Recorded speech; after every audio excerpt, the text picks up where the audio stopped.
ça marche vraiment, ça aide la recherche médicale à avancer.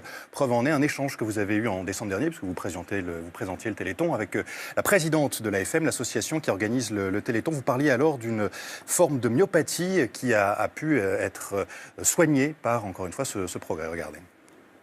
L'espoir de vie était jusqu'à 2 ans, maximum 3.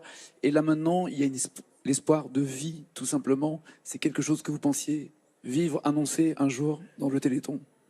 Non, alors il ne faut pas s'y tromper, ce sont des larmes de joie. Pendant 30 ans, l'AFM a accompagné tellement de familles dans des moments très difficiles, parce qu'il y a 15 ans, mon fils est parti.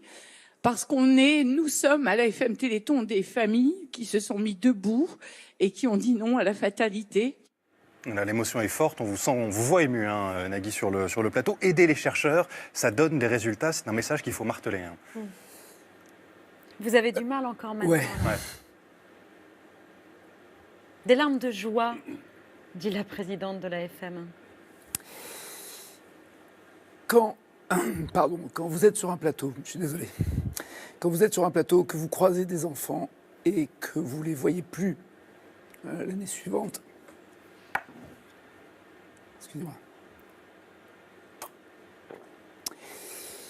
il faut faire quelque chose, voilà, c'est tout.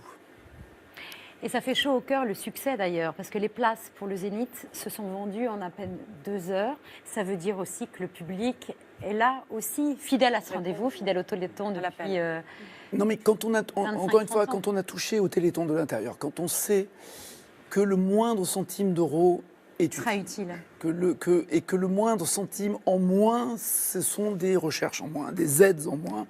C'est impossible de dire vous avez fait combien cette année? Moins. Ouais, ciao, l'année prochaine. C'est impossible. On devient dingue. On sait que ça sert. On sait que des vies sont sauvées. Il y a des enfants qui... Alors, il y a l'émotion d'enfants qui, après une injection, alors qu'ils étaient 3-4 ans avant sur un fauteuil, qu'on les savait condamnés, après une seule et unique injection, ils sont debout, ils marchent, ils sont guéris. Donc c'est là où on se dit c'est formidable, ça fonctionne.